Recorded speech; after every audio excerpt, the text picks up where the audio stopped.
Good morning, all of you. Myself, Sanjay Sharma, clinical instructor in Mira Medical Institute of Nursing and Hospital. मैं आप सभी का Facebook page पर आप सभी का मीरा मेडिकल इंस्टीट्यूट के फेसबुक पेज पर आप सभी का हार्दिक अभिनंदन करता हूँ और मैं आशा करता हूँ आप घर पर सब स्वस्थ हैं। और मैं आपसे निवेदन करता हूँ कि जो वैक्सीनेशन हो रही है वो ज़रूर करवाएं, अपनी बारी आने पर वैक्सीनेशन ज़रूर करवाएं और इससे हम क्या है बच सकते हैं। आज इसी के साथ में एक अच्छा सा टॉपिक आपके सामने फिर एक टॉपिक के साथ में हाजिर हुआ, उसका नाम है हॉस्पिटल एक्वायर्ड इन्फेक्शन। क्या है हॉस्पिटल एक्वायर्ड इन्फेक्शन, उसके बारे में हम कुछ बातें करते हैं। क्या है हॉस्पिटल एक्वायर्ड इन्फेक्शन, इसके नाम से ही आपको क्लियर हो रहा है। हॉस्पिटल एक्वायर्ड इन्फेक्शन का मतलब है कि हॉस्पिटल में से होने वाला इन्फेक्शन। हॉस्पिटल एक्वायर्ड, एक्वायर्ड का मतलब वहाँ से होने वाला इन्फेक्शन, मतलब बीमारी, किसी तरह की इलनेस है वो क्या जो हॉस्पिटल से होने वाला इन्फेक्शन है। इससे हॉस्पिटल से होने वाला इन्फेक्शन क्या कहता है हॉस्पिटल एक्वायर्ड इन्फेक्शन। उसके बाद इसे सेकेंड नेम नोज़ोकोमियल इन्फेक्शन भी बोलते हैं, नोज़ोकोमियल इन्फेक्शन भी बोलते हैं। क्या बोलते हैं हॉस्पिटल एक्वायर्ड इन्फेक्शन तो है, उसके बाद में क्या है नोज़ोकोमियल इन्फेक्शन भी बोलते हैं।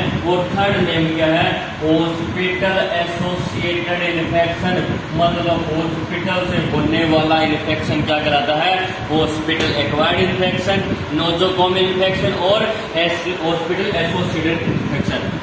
इसके बारे में डेफिनेशन, मैंने एक डेफिनेशन लिखी है और डेफिनेशन को ध्यान से देखना। क्या लिखा है nosocomial infection can be defined as infection acquired by the person, किससे हो रहा है पर्सन से, इन हॉस्पिटल मैनिफेस्टेशन, वो हॉस्पिटल में अपनी बीमारी का इलाज कराने के लिए आया है। तो विच में अक्कर ड्यूरिंग, कब होता है हॉस्पिटलाइजेशन, मतलब वहां पर एडमिट होता है उस दौरान, या आफ्टर डिस्चार्ज, उसको जो सिम्टम्स जो इन्फेक्शन होता है उसे क्या बोलते हैं हॉस्पिटल एक्वायर्ड इन्फेक्शन। क्या बोलते हैं हॉस्पिटल एक्वायर्ड इन्फेक्शन बोलते हैं। क्या बोलते हैं हॉस्पिटल एक्वायर्ड इन्फेक्शन बोलते हैं। समझ में ना, क्या एक छोटी सी डेफिनेशन है जिससे क्या है nosocomial can be defined as the infection acquired by the person in the hospital manifestation of which may be occur during hospitalisation after discharge. ये क्या है जिसके जो क्लिनिकल मैनिफेस्टेशन है वो क्या है कब जब हॉस्पिटलाइजेशन होता है या डिस्चार्ज हो जाता है उसके बाद। देखिए डेफिनेशन है सिंपल सी, इसको आप राइट डाउन कर लें। उसके बाद में हम बात करते हैं होने के रिस्क, यानी रिस्क किस तरह हो सकता है, यानी कौन कौन से रिस्क हैं जो इस चीज को आइडेंटिफाई करते हैं। रिस्क क्या है हॉस्पिटल का इन्फेक्शन कब हो सकता है, या तो क्या है फर्स्ट नंबर क्या है presence of micro organism in hospital, micro organism in hospital environment. क्या है हॉस्पिटल एनवायरमेंट में माइक्रो ऑर्गेनिज्म की प्रेजेंस होना, बहुत ज्यादा प्रेजेंस है उसकी वजह से हो सकता है, या कोई पेशेंट है उसकी क्या है इम्यूनिटी वीक है, इम्यूनिटी वीक है, यानी कंप्रेस्ड भी बोल सकते हैं, इम्यूनिटी कंप्रेस्ड बोल सकते हैं, या इम्यूनिटी वीक है उस पेशेंट को भी क्या है हॉस्पिटल एक्वायर्ड इन्फेक्शन होने के खतरे हैं। थर्ड नंबर क्या है इम्यूनिटी। उसके बाद में क्या है पेशेंट एंड स्टाफ, पेशेंट और स्टाफ की वजह से भी हो सकता है। पेशेंट क्या है पेशेंट के टच में उसके फैमिली मेंबर आ रहे हैं, कोई और भी आ रहे हैं, उसकी वजह से स्टाफ है, स्टाफ की वजह से भी क्या है ये इन्फेक्शन होने के चांस है। क्या उस हॉस्पिटल में उस पेशेंट की केयर कर रही है, फैमिली मेंबर है उनसे मिल रही है, उस दौरान क्या है ये होने के चांस है। मतलब ये क्या है 3 पॉइंट है रिस्क है, क्या है पहला प्रेजेंस होना, इम्यूनिटी वीक होना, या क्या है पेशेंट या स्टाफ की वजह से भी हो सकता है, यानी वो क्या है उनके माइक्रो ऑर्गेनिज्म हो या पूरी हाइजीनिक अच्छी ना हो उसकी वजह से भी आपको ये होने के चांस है।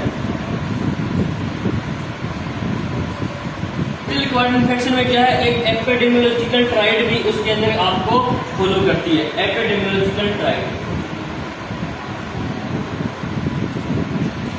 एपिडेमियोलॉजिकल ट्रायल मतलब ये आपने सुना भी होगा और मैं अभी एक डायग्राम बनाऊँ उससे आपको ये समझ में आ जाएगा एपिडेमियोलॉजिकल ट्रायड क्या होता है। आपने से ट्रायंगल देखा हो जिसके अंदर क्या लिखा होता है, एजेंट, होस्ट और एनवायरनमेंट। ऐसा ट्रायंगल आपने बहुत सी बार बहुत सी बुक्स के अंदर देखा होगा, एपिडेमियोलॉजिकल ट्रेड लिखा होता है। इसको समझना, वो कह रहा है कि हॉस्पिटल एक्वायर्ड इन्फेक्शन होने के लिए तीनों चीजें जरूरी है, एजेंट का भी होना जरूरी है, एनवायरनमेंट का भी होना जरूरी है और होस्ट का। मतलब तीनों आपस में इंटरलेट करने चाहिए, मतलब आपस में इनका संबंध होना चाहिए। इंटरलेट का मतलब होता है आपस में इनके बीच में संबंध होना चाहिए कि कैसे है कि वहां पर अगर एजेंट प्रेजेंट है और होस्ट प्रेजेंट है और एनवायरनमेंट सूटेबल नहीं है तो वो बीमारी नहीं हो सकती। अगर एजेंट भी है, एनवायरनमेंट भी सूटेबल है और वहां पर होस्ट प्रेजेंट नहीं है तो उस दौरान भी आपको क्या है प्रॉब्लम यानी वो नहीं हो सकती। समझ में आया? या एजेंट प्रेजेंट, होस्ट एनवायरनमेंट भी है, होस्ट भी है पर एजेंट नहीं है, साफ सफाई एजेंट नहीं है, माइक्रोऑर्गेनिज्म नहीं है तो उसकी वजह से भी बीमारी नहीं हो सकती। एपिडेमियोलॉजिकल ट्रायड कहती है कि तीनों चीजों आपस में इंटरलेट करनी चाहिए। कब क्या होने के चांस है हमें, हॉस्पिटल एक्वायर्ड इन्फेक्शन HAI। मैंने वैसे एक सिंपल शॉर्ट फॉर्म दी है HAI, मतलब हॉस्पिटल एक्वायर्ड इन्फेक्शन। मतलब ये तीनों चीजें आपस में इंटरलेट करनी चाहिए, तब क्या है हमें ये प्रॉब्लम हो सकती है। समझ में? उसके बाद हम बात करते हैं कॉजेज की। ये तो कि रिस्क की बात, अब हम बात करते हैं कॉजेज की, यानी कौन कौन से कॉज हो सकते हैं, कौन कौन से कारण हो सकते हैं HI होने के। कोज के अंदर बात करें तो बैक्टीरिया हो सकता है, वायरस हो सकते हैं, फंगल हो सकता है या फंजाई हो सकती है या पैरासाइट हो सकते हैं। ये तो क्या है, मुख्य है, मेन है। ये तो बैक्टीरिया वायरस हमारे चारों तरफ है, इन्वायरमेंट के अंदर प्रेजेंट ही होते हैं, वो हमें दिखाई नहीं देते। मतलब ये तो है। उसके अलावा क्या है उनके बारे में हम बात करते हैं। हाइजीनिक एंड हाइजीनिक हो, हाइजीन अच्छी ना हो उसकी वजह से भी तो हो सकता है। हैंड शेक करते हैं उसकी वजह से। Not use PPE, personal protective equipment ना यूज करने की वजह से भी तो हो सकता है ना इन्फेक्शन। यानी क्या है, अनहाइजीनिक, साफ सुथरा नहीं है, सफाई नहीं रख रहा अपनी, उसकी वजह से हैंड शेक कर रहा है। यानी हॉस्पिटल के अंदर उस पेशेंट के साथ में क्या है, उसके फैमिली मेंबर हैंड शेक कर रहे हैं या डॉक्टर के साथ में कर रहे हैं, मतलब या नर्स के साथ में, तो मतलब उसकी वजह से भी उसका नॉट यूज PPE, मतलब पर्सनल प्रोटेक्टिव इक्विपमेंट ना यूज करो, उसकी वजह से हैंड हाइजीनिक ना करो, हैंड वॉशिंग ना करो, उसकी वजह से भी तो हो सकता है। अपनी हैंड वॉशिंग अच्छी तरीके से नहीं की, उसकी वजह से भी तो इन्फेक्शन हो सकता है। या to share the instrument and articles, मतलब कई बार क्या होता है, हम इंस्ट्रूमेंट और आर्टिकल हर एक के ऊपर शेयर कर देते हैं, मतलब सभी के ऊपर वो एडमिनिस्टर कर देते हैं, हर के ऊपर के अप्लाई कर देते हैं, उसकी वजह से भी तो इन्फेक्शन हो सकता है ना। अगर शेयरिंग, जैसे टॉवल उसी टॉवल से आपने हाथ पहुंच लिए, उसी से दूसरी नस ने पहुंच ली, मतलब उसकी वजह से भी तो इन्फेक्शन हो सकता है ना। तो जो इन्फेक्शन हॉस्पिटल से हो रहा है वो कौन सा कहलाता है, हॉस्पिटल एक्वायर्ड इन्फेक्शन। समझ में आया? ये कुछ क्या है, उसके कोज या रिस्क फैक्टर है जिसकी वजह से ये हॉस्पिटल एक्वायर्ड इन्फेक्शन हो रहा है। समझ में आया? उसके बाद हम बात करते हैं साइन एंड सिम्टम। कि हॉस्पिटल एक्वायर्ड इन्फेक्शन हो जाता है, उसके साइन एंड सिम्टम्स क्या होते हैं।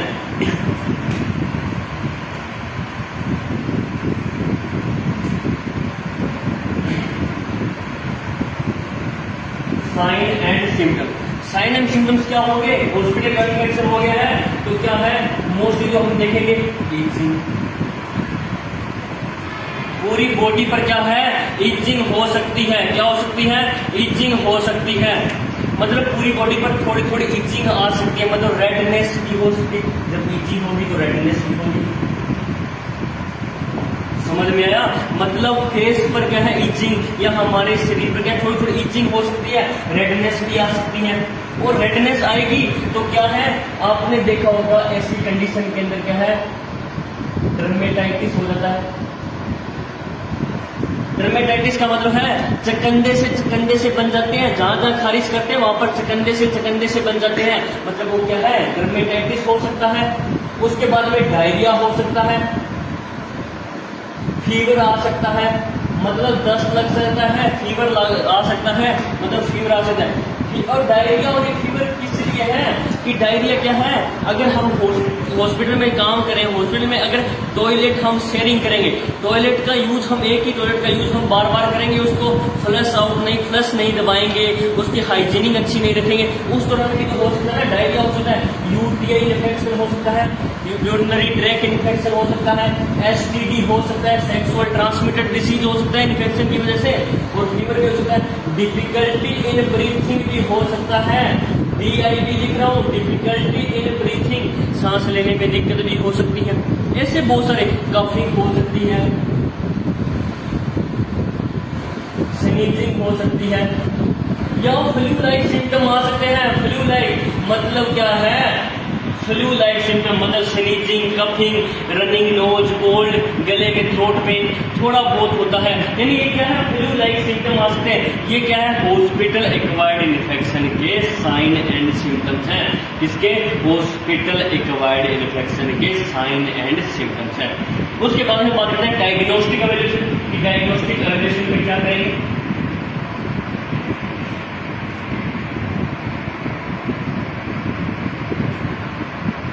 डायग्नोस्टिक एवेल्यूएशन में क्या करेंगे, हिस्ट्री टेकिंग करेंगे, पूछेंगे कि कहां से हुआ है, उससे हिस्ट्री टेकिंग करेंगे। फिर क्या करेंगे, फिजिकल एग्जामिनेशन करेंगे,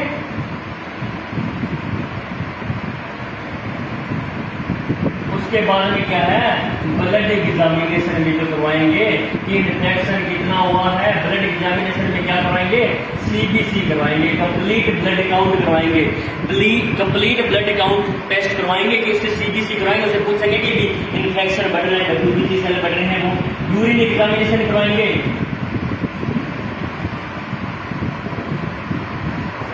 यूरिन एग्जामिनेशन, जो यूरिन के सैंपल लेंगे, सैंपल काटेंगे, उससे यूरिन के अंदर देखेंगे किस तरह का यूरिन इन्फेक्शन हो रहा है, तो उसमें क्या है, कोई बैक्टीरिया वायरस किसकी वजह से हो रहा है, उसके बारे में देखेंगे, मतलब यूरिन एग्जामिनेशन है। ये क्या है, डायग्नोस्टिक एवेल्यूएशन। क्या है, डायग्नोस्टिक एवेल्यूएशन। उसके बाद में हम बात करेंगे मैनेजमेंट की। क्या करेंगे, मैनेजमेंट की। तो मैनेजमेंट की बात करें तो मेडिकल मैनेजमेंट की बात करें, किसकी बात करते हैं, मेडिकल मैनेजमेंट की। तो मेडिकल मैनेजमेंट की बात करते हैं तो हमारे पास में क्या है, जब कोई इन्फेक्शन होता है तो हमें क्या पता है कि हम नर्सिंग लाइन वालों को पता है कि हम एंटीबायोटिक दे देते हैं। इन्फेक्शन को बचाना है तो एंटीबायोटिक का क्या काम होता है, to treat the infection.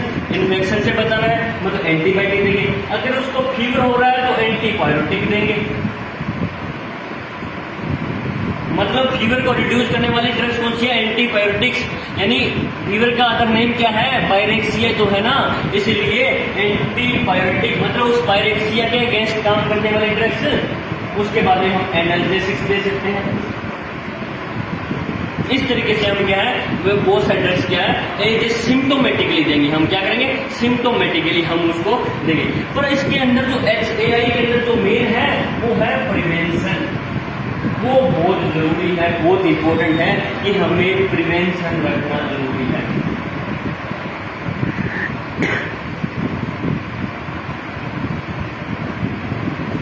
Prevention का क्या मतलब है कि अगर हम हॉस्पिटल के अंदर है, हॉस्पिटल के अंदर इन्फेक्शन से बचना है तो फर्स्ट ऑफ ऑल हमें प्रिवेंशन क्या करना पड़ेगा, हैंड वॉशिंग करना पड़ेगा। हमारा मेन मोटिव क्या होगा, हैंड वॉशिंग करना पड़ेगा। क्या करना पड़ेगा, हैंड वॉशिंग करना पड़ेगा। टाइम टू टाइम क्या करना पड़ेगा, हैंड वॉशिंग करना पड़ेगा। उसके बाद में टू यूज PPE, क्या यूज करेंगे, PP, पर्सनल प्रोटेक्टिव इक्विपमेंट भी तो यूज करेंगे ना। वो ग्लव्स हो गए, गाउन हो गए, मास्क हो गया, ग्लव्स हो गए, शूज हो गए, या कैप होगी, गॉगल्स हो गए, फेस शील्ड होगी, वो बहुत सारे हैं आजकल चल रहे हैं ना, तो उनका यूज करेंगे। किसका, PP का, पर्सनल प्रोटेक्टिव इक्विपमेंट का यूज करेंगे।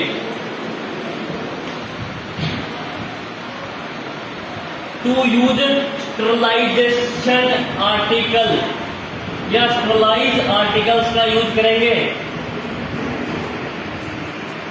इसका यूज करेंगे। Sterilise article and instrument use करेंगे। जब हम किसी पेशेंट की कोई केयर कर रहे हैं तो उस दौरान हम क्या sterilise instrument and articles use करेंगे, जिससे क्या उसको इन्फेक्शन से हम बचा सकते हैं। समझ गया क्या?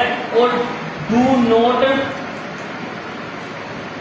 Share the articles and instrument, मतलब किसी तरीके का आर्टिकल शेयर नहीं करेंगे एक पर्सन पर यूज किया, उसके बाद किसी दूसरे पर्सन पर हम शेयर नहीं करेंगे।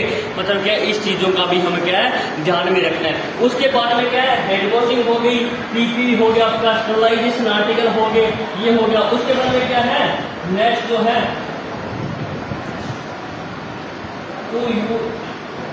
To proper cleaning the environment, मतलब एनवायरमेंट को पूरा क्लीन तो करवा सकते हो ना आप, यानी उस एनवायरमेंट की साफ सफाई करवा दिए। जैसे वो हॉस्पिटल में होते हैं पोछे लगाते हैं, फिनोल केयर वॉश के लाइजोल, मतलब क्या है हम साफ सफाई तो करवा सकते हैं ना, यानी उस एनवायरमेंट को साफ सुथरा रख सकते हैं, क्लीनिंग रख सकते हैं, जिसकी वजह से भी क्या है इन्फेक्शन कम होगा। मतलब क्या है और डू नॉट हैंड शेक, और हम हैंड शेक भी नहीं करेंगे। डू नॉट हैंड शेक मतलब हम हाथ भी नहीं मिलाएंगे। इसलिए जो हमारी भारतीय संस्कृति है उसके हिसाब से राम राम कर देंगे। मतलब कहने का मतलब है कि बचना ही हमें तो हॉस्पिटल इन्फेक्शन से, तो हमें क्या है हैंडशेक की वजह से उसको कह देंगे राम राम। समझ में आ रहा है ना? या वो सत श्री अकाल भी तो बोल सकते हैं।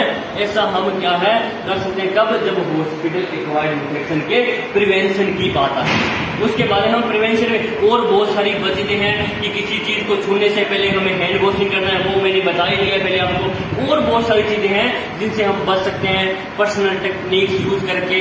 क्या उस पेशेंट से मिलना है तो थोड़ी दूरी बनाकर मिले, मास्क पहनकर मिले, पेशेंट के फैमिली मेंबर को बोले कि मास्क पहन कर रखे, हाइजीनिक मेंटेनेंस रखे, उस पेशेंट को time to time bed bath है ये नहाने के लिए बोले।